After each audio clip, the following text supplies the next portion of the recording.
My name is Dr. Maren Collins. I'm 30 years old now and the Chief Medical Coordinator at Haven Crest Medical Center. But long before the titles, the degrees, and the long white coats, I was simply the older sister, the dependable one. The one who never asked for too much, because I learned early that in my family, space, attention, and love were limited commodities usually reserved for my younger sister, Layla. Growing up in Asheville, North Carolina, our home looked picture-perfect from the outside. My father was a high school principal, my mother a local artist who taught weekend pottery classes. And Layla? Layla was the light of their lives. I remember being 5 years old when she was born. Everyone said I was lucky to have a little sister. I didn't feel lucky. I felt invisible. From the day she came home from the hospital, the dynamic was set. If Layla cried, the world stopped. If I cried, I was told to be a big girl. I remember my 7th birthday vividly. My parents had promised a backyard party with streamers, cake, and 6 friends from school. But that morning, Layla, then only 2, threw a tantrum because she wanted to go to the zoo. Within an hour, the entire party was canceled. The cake was returned, my friends' parents were called, and we spent the afternoon at the zoo following Layla around as she pointed at flamingos and demanded more snacks. No one asked me if I was okay. When I cried quietly in the back seat, my mother said, "Sweetheart, seeing Layla happy should make you happy too." That became the family motto. I lost count of how many times I heard it. Layla's happiness was paramount. Mine was secondary. Over the years, the pattern never changed. Her birthdays were lavish. Professional photographers, custom cakes, hired ponies. Mine? Postponed, forgotten, or wrapped in a grocery store cake with expired candles. When I brought home straight, as my parents barely nodded, "Of course you did, you're smart." But when Layla passed a class she was failing, it was a celebration. She was the creative one. So my achievements were treated like background noise. I didn't rebel. I studied harder. I got quieter. I buried the resentment beneath ambition. I found refuge in biology textbooks and medical documentaries, secretly dreaming of being a doctor while Layla bounced from hobby to hobby, never sticking with one long enough to face failure. By the time I entered high school, I was volunteering at a local clinic on weekends, tutoring peers in science, and working part-time at a bookstore to save for college. My parents rarely attended my science fairs or competitions. Once, I won first place at a state-level academic decathlon. They missed it because Layla had a last-minute audition for an arts program she quit 2 weeks later. I told myself I didn't mind. But I did. I always did. And I didn't know it yet. But the worst betrayal, the one that would shatter everything I thought I knew about love and loyalty, was still years away. By the time I turned 17, the pattern in our family wasn't just predictable, it was suffocating. I had long accepted that I was the reliable one, the steady one, the background support beam to Layla's ever-changing front-stage performance. But that year, the quiet resentment that had festered inside me began to shift into something harder, colder. That year, I realized I was not just being overlooked, I was being used. I had been saving since sophomore year for a summer medical immersion program in New York. It was an intensive pre-college opportunity that would put me in direct contact with hospital teams and offer shadowing experience with doctors. For someone with my dream of becoming a physician, this program was a golden ticket. I had the grades, the recommendations, and now, finally, I had almost the full deposit ready. Just 2 weeks before it was due, I came home from school to find my parents waiting for me at the kitchen table, their expressions unusually somber. "Maren," my father began, "we need to talk about your college fund." Immediately, my stomach dropped. Turns out, Layla had been accepted last minute into a 3-week contemporary art institute in France. Tuition, airfare, accommodations. It was expensive. And such an incredible opportunity. My mother gushed. "My summer program? You'll get scholarships anyway," she added with a wave of her hand, as if years of work and planning could be so easily brushed aside. "Layla really needs this. It'll boost her confidence." I sat there frozen, staring at them, trying to process the casual way they had just redirected my future. They had raided the fund I'd worked so hard to build, never asking me, never warning me. The money was gone. Just like that. I didn't yell. I didn't cry. I nodded, got up, and went to my room. Then I set my alarm for 5 a.m. and applied for 3 part-time jobs. I worked mornings at the cafe, afternoons shelving books at the campus library, and weekends tutoring biology students who hated mitosis as much as I loved it. I made back half the deposit and earned the rest through a small local grant I applied for secretly. I attended the summer program on a shoestring budget, sleeping in a tiny dorm room, eating ramen and vending machine snacks. And while I was studying patient charts in the hospital's pediatric ward, Layla was sipping espresso under the Eiffel Tower, her social media overflowing with hashtags like number blessed and captions thanking our parents for always believing in my dreams. That was the first time I truly began to detach.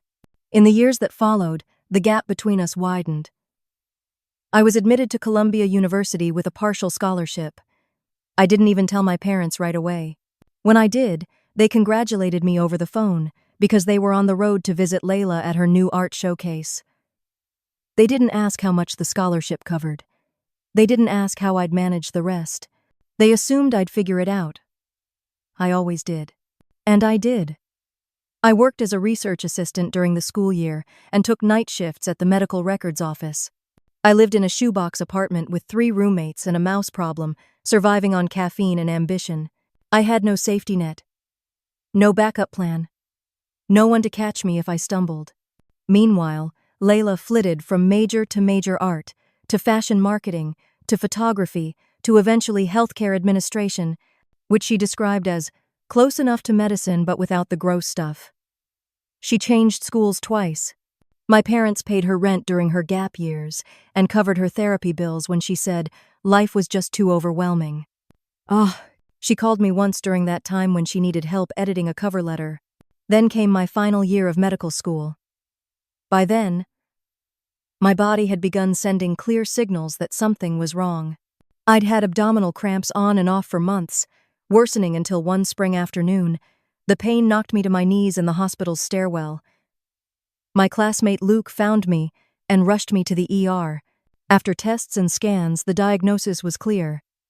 A perforated appendix with signs of infection and early sepsis. I needed surgery immediately. I was stunned. My mind raced to upcoming exams, residency applications, rotations. But there was no time to wait. I was alone in the hospital room when they explained the risks, alone when I signed the consent form. As I lay there with an IV in my arm and a growing sense of fear in my chest, I did what I hadn't done in years. I called home. I explained everything. I told them about the infection, the urgency, the possibility of complications. I told them I was scared. For once, I asked for something. "Can you come?" There was a pause. A long one. Then my mom said, "Marin, this weekend is Layla's final show for her capstone project. You know how important this is." Oh. I stared at the ceiling tiles as she explained how they'd already booked their flights to Chicago, how Layla was counting on them, how, "You're already in the best hospital in the state, sweetheart, you'll be fine." I didn't argue. I didn't beg. I just said, "Okay." And I hung up. That was the moment something inside me broke. The surgery was rougher than expected. I had a minor complication with internal bleeding and required a second procedure to stabilize it. The recovery was painful, 6 days in the hospital, followed by 3 weeks of home rest. I went through it all alone except for Nina, one of the nurses who took care of me during recovery. She sat with me when I couldn't sleep, brought me extra blankets when I shivered from the meds, and held my hand the night the pain spiked so badly I thought I might pass out. "Where's your family?" she asked once, gently. "At an art show," I whispered. And that was all she needed to know. I didn't receive a single text or call from them until the 6th day. My mother finally left me a voicemail. "Hope you're feeling better, sweetie. Layla's show was a huge success. We're so proud of both our girls." I listened to it, deleted it, and then blocked her number for a while. That's when I made the second hardest decision of my life. The first had been accepting I would always come second. The second was deciding I no longer needed to.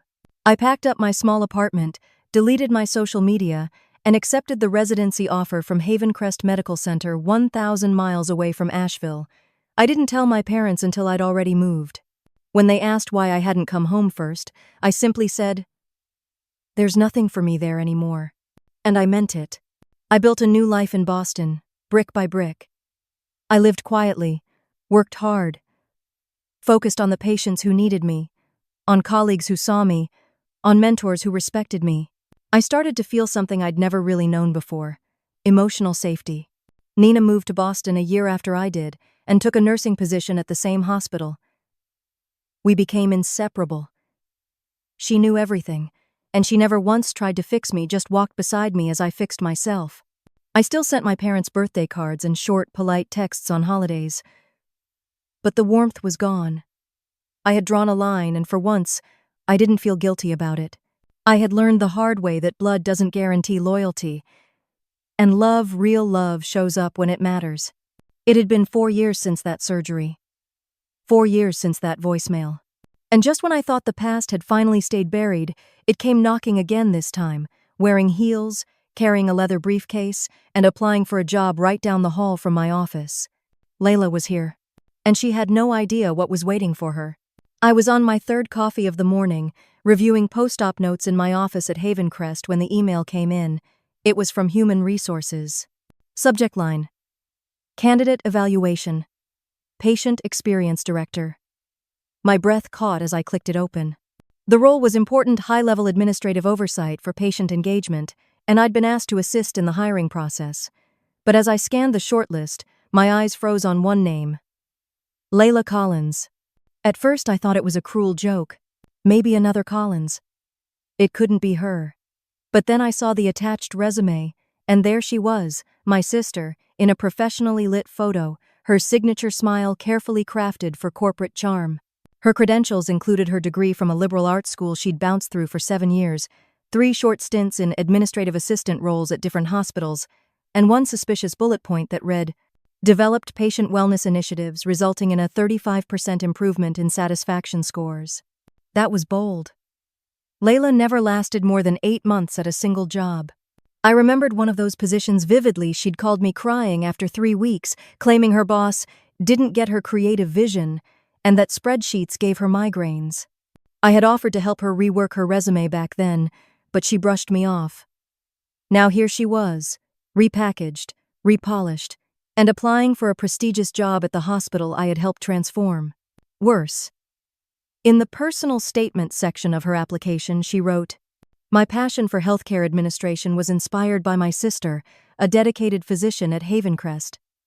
Watching her selflessness and integrity shaped my understanding of compassionate care from an early age. I felt physically ill." Layla had never once mentioned interest in healthcare until her 5th failed career pivot. She certainly hadn't been inspired by my selflessness. In fact, she hadn't even called me after my emergency surgery years ago, and yet here she was, wielding my story as her elevator pitch. I called Diane in HR immediately. "Are you aware that Layla Collins is my sister?" I asked, keeping my voice neutral. Diane paused. "Yes, she mentioned that during her preliminary phone screening. Said she hadn't told you because she wanted it to be a surprise." Surprise? That word rang in my head like a siren.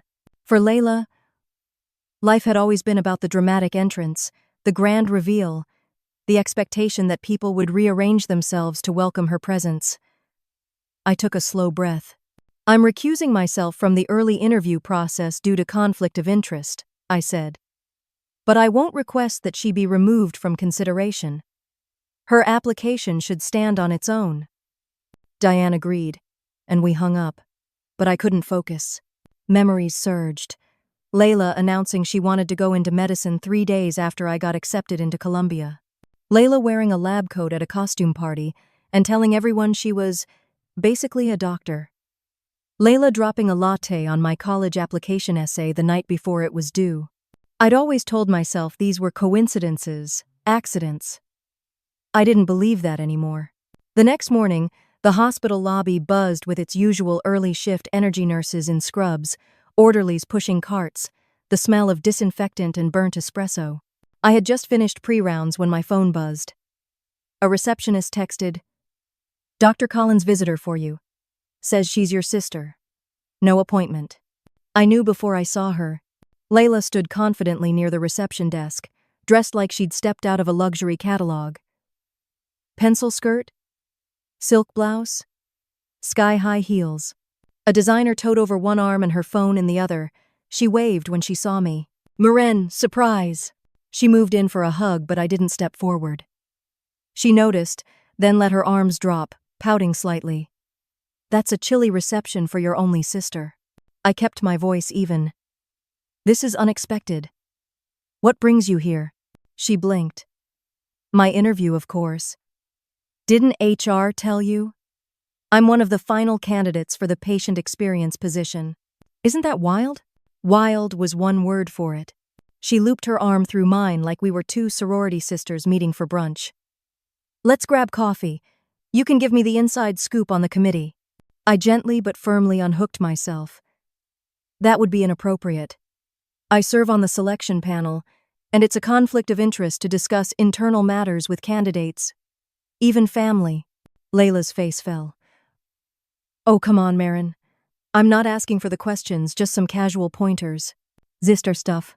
"Sister stuff," I repeated flatly. Her eyes narrowed just slightly. "Why are you being like this? You should be happy for me. We could finally work together. Bond. Heal." I raised an eyebrow. "Heal?" She rolled her eyes. "You've always been dramatic. Look, I know things weren't perfect growing up, but that surgery thing, that was years ago. You turned out fine." Something inside me snapped. "You mean the surgery where I almost died alone in a hospital room?"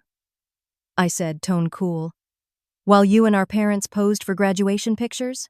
Her smile wavered. "You never told us it was that serious." "You never asked," I said. There was a long pause. She looked away. "Well, we're here now. I'm here. Isn't that what matters?" No, I thought. Being here now doesn't erase being gone when it counted. I gave her my office number and told her we could speak briefly after my next surgery. She agreed and left, heels clicking confidently across the tile. At 4:15 sharp, she entered my office carrying shopping bags and a coffee cup, as if she owned the place. "You've got a nice setup here," she said, eyeing my degrees on the wall. I could get used to this. The conversation that followed was surreal. She admitted our parents were financially struggling, that they'd spent their retirement helping her stay afloat. "They're thinking of selling the house," she said. "I want to finally be the one to help them." "So you applied here," I said, without telling me.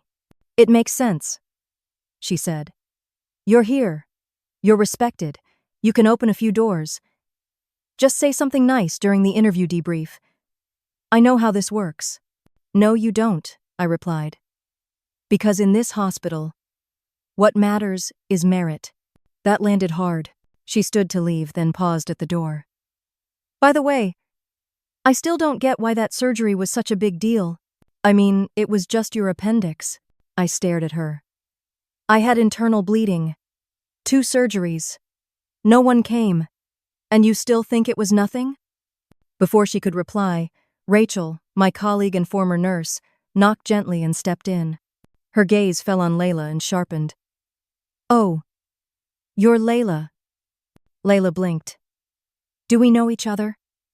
"No," Rachel said evenly. "But I know of you. I was the one who stayed with your sister after that surgery. The one your family missed because of a graduation." Layla's eyes widened. Rachel continued. "I was there when she spiked a fever, when her 4 failed, when she begged for someone to call home. And there was no one. Just me. A nurse who couldn't believe what she was seeing." Layla's mouth opened, but no sound came out. For once, she was speechless. I stood. "We're done here for today." Layla turned and walked out silently. Rachel didn't say anything else, but her presence filled the space with something powerful. Not anger. Just truth.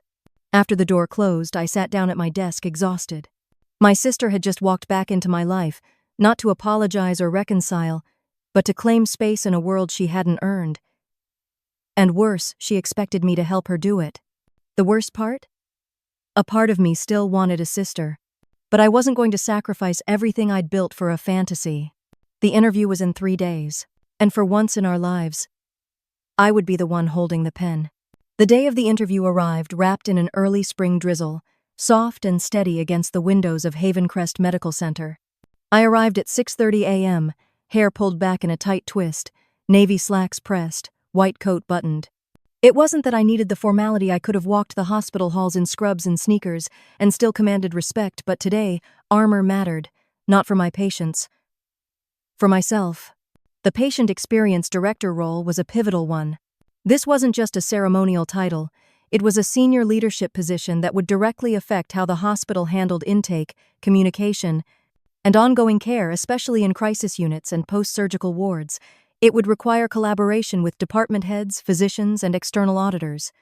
The wrong hire could create bottlenecks and disarray.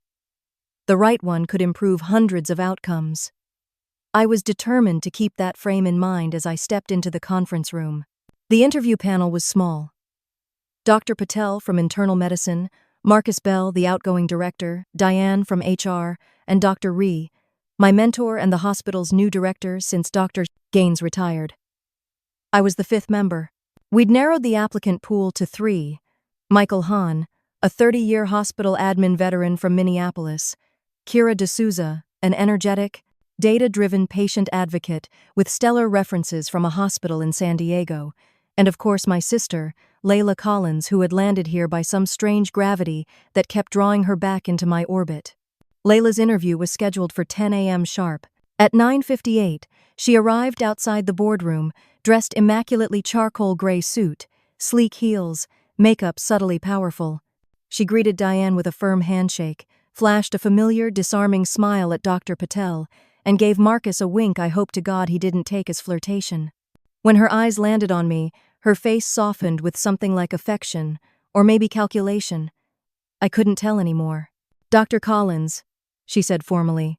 "Miss Collins," I returned with equal detachment. That smirk of hers flickered. She took her seat, unfolded her resume before her like a placemat, and exhaled slowly. The questions began. Dr. Patel led with, "What would your first 90 days in this position look like?" Layla launched confidently into a structured plan: assess current patient feedback systems, interview department heads, collaborate with surgical and post-op teams to streamline recovery communications. It was polished. Memorized, maybe, but competent. Marcus asked, "Tell me about a time you had to mediate between 2 departments with conflicting priorities." She recounted a vague anecdote from her last job at Everly Health, describing how she facilitated dialogue between pharmacy and billing over delayed authorizations.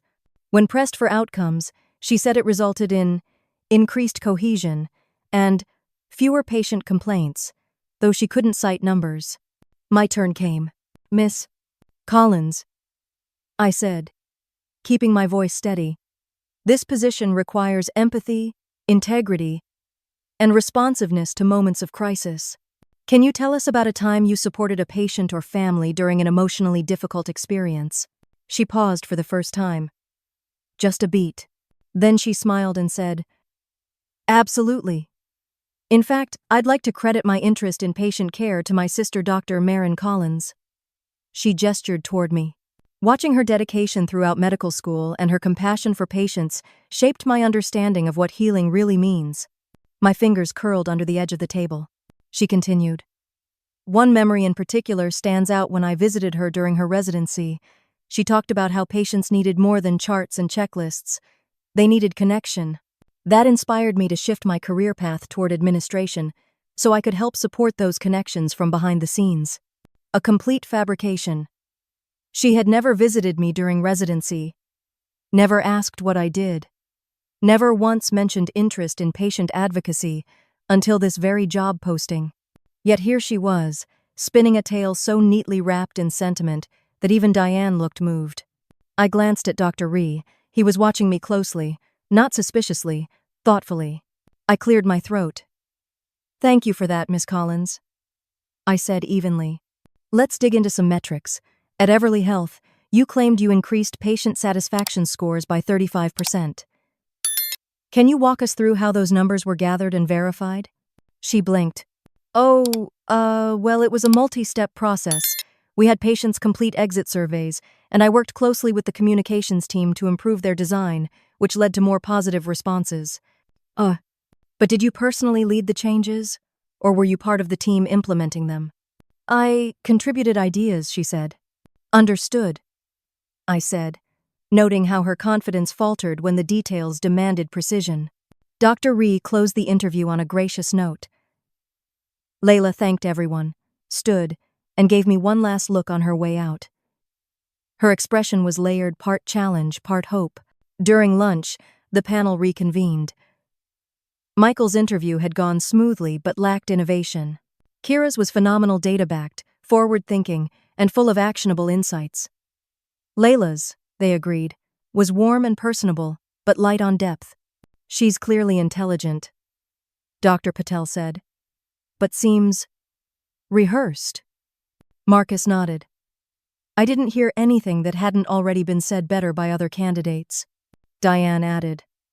Her references were polite but vague. No one had specifics about projects she led. Some even indicated she struggled with consistency. Dr. Ree looked at me. Dr. Collins?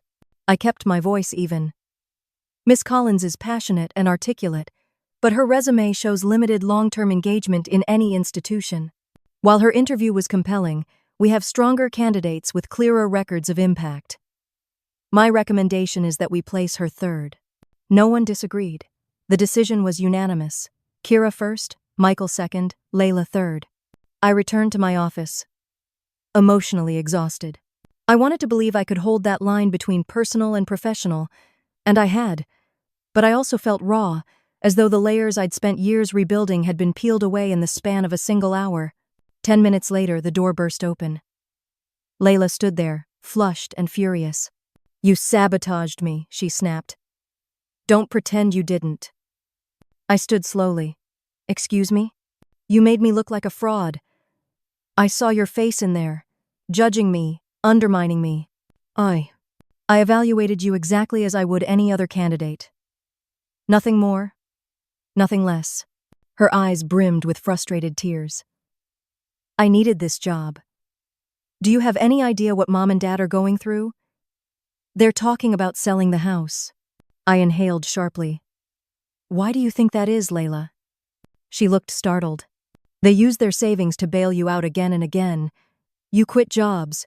You racked up credit cards. They enabled you, and now you're shocked there are consequences. I didn't ask to be their favorite, she whispered. I didn't know how much they gave up for me until it was gone. I blinked. That was perhaps the most honest thing she had ever said. I wasn't trying to take your job, she continued. I just wanted a fresh start. I thought, maybe we could finally fix things. My throat tightened, but I kept my tone measured. Fixing things doesn't start with demanding favors. It starts with honesty, accountability. You're capable of more than you've shown, but this job wasn't yours to be handed. She looked away. So that's it? Not necessarily, I said. We have lower-tier roles opening soon in the patient relations department. Entry, level, but real. You'd need to apply like everyone else. Earn it. She stared at me. Would you support my application? I'd write a factual reference, I said. But I won't bend the rules. Not even for you. She nodded slowly. That's fair. She left without another word. And for the first time, I didn't feel guilt. Only clarity. She had walked into that interview expecting a shortcut. She walked out knowing there were none. 2 weeks passed after the interview before I heard from Layla again. I assumed she'd moved on or perhaps found another hospital where her version of the truth might gain her more traction. But instead, what arrived was a storm. Not of weather, but of people. And it started with a single voicemail from the front desk receptionist. Hi, Dr. Collins. Your parents are here in the lobby. They're asking to see you and your sister. I froze. I hadn't seen my parents, Dennis and Karen Collins, in over 3 years. The last time we spoke in person was the week after my surgery, when they flew in 2 days late, dropped off a half-deflated balloon bouquet, and tried to spin the story that their presence was never really needed. I'd been too drugged on post-op medication then to argue. But now? They were standing in my hospital, in the center of my professional world, and I could feel old walls cracking under the pressure of something I'd never asked for a reckoning. Before I could stop it, Layla appeared in the doorway of my office, breathless and wide-eyed. "I didn't think they'd actually come," she said quietly. I called them after the interview. I was upset. I wanted them to explain it wasn't as bad as you said, that the surgery thing wasn't that serious. My mouth went dry. "You brought them here to dispute what happened to me?" "No," she said quickly. "I mean, not like that. Rachel said you nearly died. And I didn't know. So I called Mom and Dad. I wanted answers." There was a knock at the door before I could reply. Diane from HR poked her head in.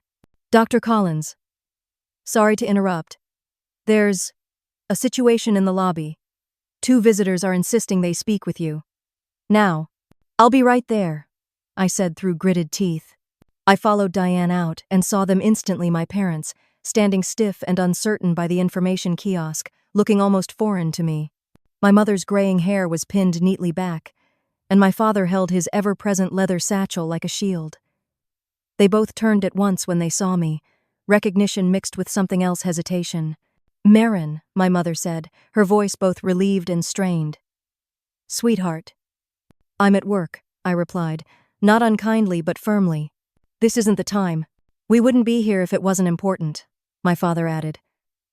"We need to talk. As a family." The word family rang hollow. Reluctantly, I led them to a small conference room, Layla trailing behind us. Once seated, my parents wasted no time. "Layla told us everything," my mother began. "About the interview. About what the nurse said.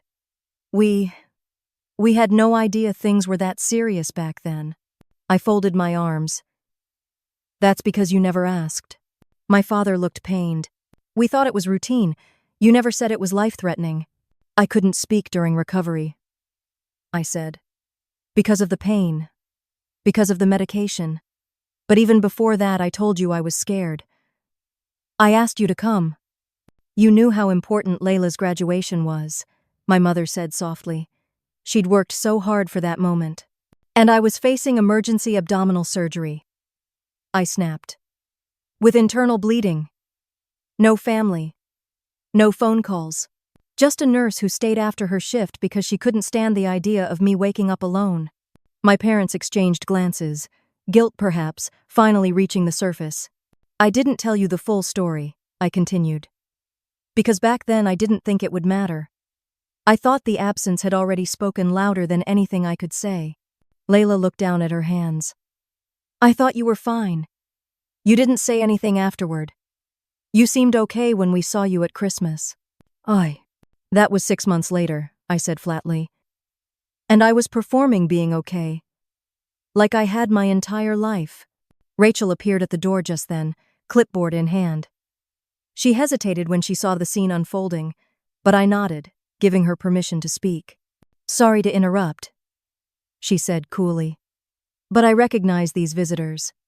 I was the nurse who sat with Dr. Collins after her surgery. In case there's any confusion, her vitals dropped twice post-op. She required an emergency transfusion and secondary procedure. No one came, no one called. She suffered, and she did it alone." My mother's face crumbled. "We didn't know." Rachel's eyes didn't waver. "You didn't want to know." Then she turned to me gently. "Your 2 p.m. consult is waiting. I'll hold them off 5 minutes." When she left, silence filled the room. "I'm sorry," Layla said finally. "Not just about the job. About all of it. I spent my whole life thinking I deserved what I was given, and that you didn't need support because you were so capable. But that's not fair. That's never been fair." My mother reached into her bag and pulled out a worn envelope. "We've been in therapy," she said. "We started a few months ago when our financial advisor said we needed to reassess everything emotionally and practically. We didn't start it because of you, but it's helped us see what we missed. This," she slid the envelope across the table, "is an apology. It's late, but it's honest." I didn't open it. Instead, I looked at them. Really looked. They weren't the same people who'd dismissed my pain and rushed off to applause and champagne. They looked older, smaller, not because of age but because of awareness. They were finally carrying the weight I'd shouldered alone for years. "I have patience," I said quietly, "and responsibilities. But if you want to rebuild this family, it has to be on new ground, not pretending nothing happened, not ignoring history."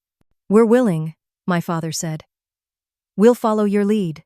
Layla looked up, voice barely above a whisper. "So am I. For the first time.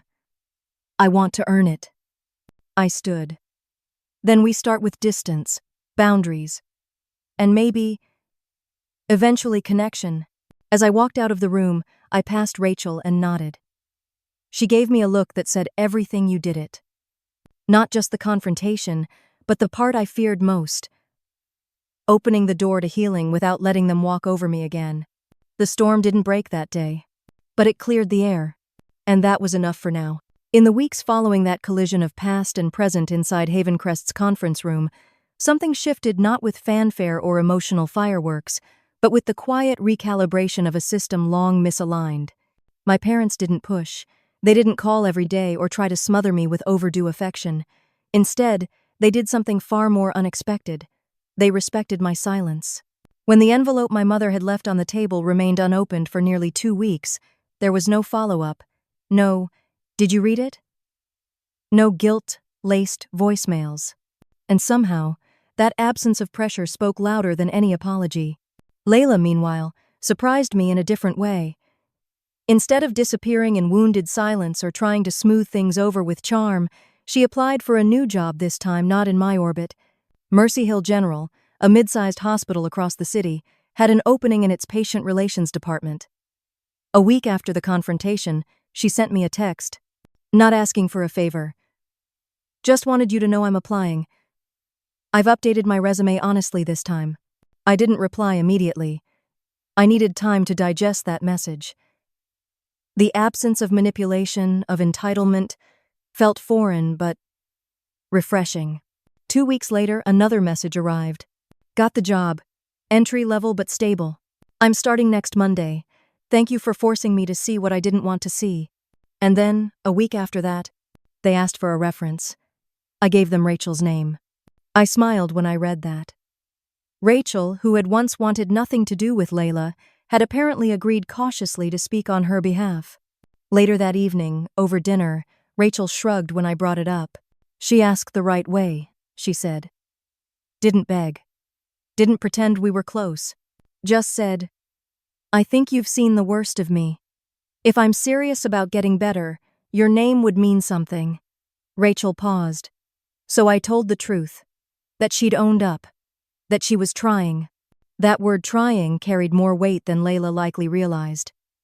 In our family, effort was always assumed to be mine, and grace automatically assigned to her. Now for once, she was the one laboring to become someone new. Meanwhile, my parents remained quiet but present. An email from my dad arrived a few weeks later, short and direct. "We're working on it. Therapy is hard but necessary. I've started journaling like Dr. Harris suggested. I'm seeing things now that I wish I'd seen earlier." He attached a scanned copy of a drawing I'd made when I was 6, a family picture. 4 stick figures. One taller, one with long curly hair, one smaller girl in pigtails, and one off to the side, partially outside the house. Labeled, "Marin," in red crayon. "We found this in the attic." His email continued. "I'm sorry we didn't see you standing outside the house all that time." I stared at that drawing for a long time. The child version of me had known, long before I could articulate it, that I was peripheral in my own family. Now at 30, I had finally stepped inside. Still, boundaries remained. I didn't initiate contact, and they didn't demand access. We exchanged short, polite updates every other Sunday by email, my rule, not theirs. And each time they honored it. Layla and I saw each other twice more that spring, once over coffee, and once when she stopped by Havencrest to drop off a packet for an inter-hospital project she was helping coordinate. The second time, she didn't even ask to come to my office. She left the envelope at the front desk, with a sticky note, that simply read, "Just work." That note, that restraint, did more to rebuild my trust than any tearful apology could. By early summer, word spread around Havencrest that I was being considered for the hospital's new Director of Post-Operative Recovery, a role that would oversee the entire continuum of care, from discharge planning to long-term rehab referrals. It was a big step, a leap, really, and while I was excited, I also felt hesitant. The position would require more administrative work, more meetings, and fewer hours in the OR. I loved surgery. I loved the hands-on skill, the artistry, the immediacy of it.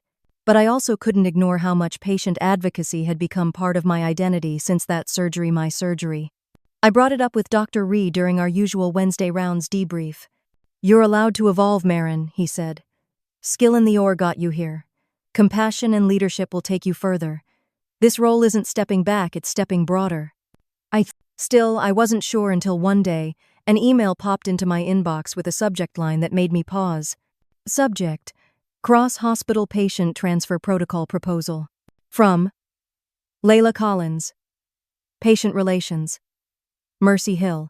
Attached was a 12-page proposal on improving communication between hospitals during high-risk patient transfers. It was detailed, data-backed, and shockingly thorough.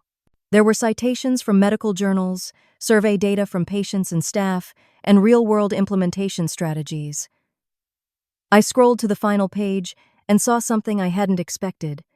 An acknowledgement. Special thanks to Dr. Marin Collins, whose post-operative experience and ethical leadership continue to shape my understanding of what compassionate healthcare truly looks like. I read it twice. Then, 3 times. And then I picked up my phone and called her. "Your protocol is good," I said. "Really good." She didn't squeal or gloat. She just said quietly, "Thank you. I worked really hard on it." "I can tell," I said. Then after a pause, "Do you want to grab lunch next week?"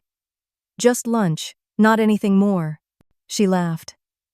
Lunch would be great. It was the first time I'd initiated a meeting with her in nearly a decade. By the time summer turned to fall, Layla had earned a promotion to Senior Patient Liaison at Mercy Hill.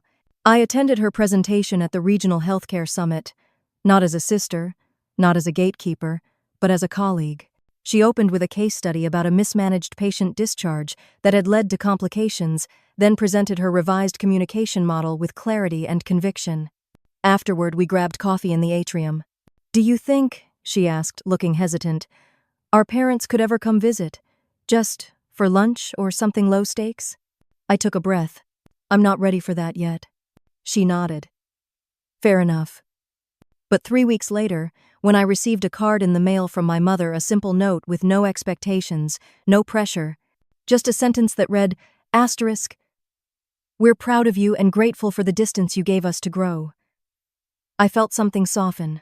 Maybe the distance had been exactly what we all needed. Not silence as punishment, but space to evolve. The version of Layla who once stormed into my hospital demanding help had become a professional I could respect, even admire.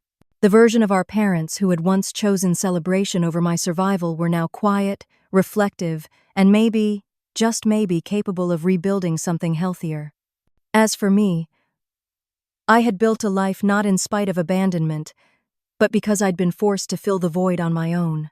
And that life, with its hard-earned boundaries and slow-burning reconciliations, was something I would protect fiercely.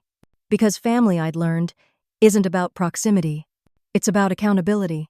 And for the first time in my life, I had it. By the time Layla invited me to her hospital's fall staff recognition ceremony, I wasn't sure if I was attending as her sister, her professional peer, or simply a curious observer. What I did know was that something inside me had shifted. The walls I'd built, once sharp and towering, had weathered into boundaries instead strong, but not impenetrable. So when her name appeared in the subject line of the invitation, recognizing Layla Collins, Senior Patient Liaison, Mercy Hill Hospital, I didn't flinch. I RSVP'd yes without a second thought.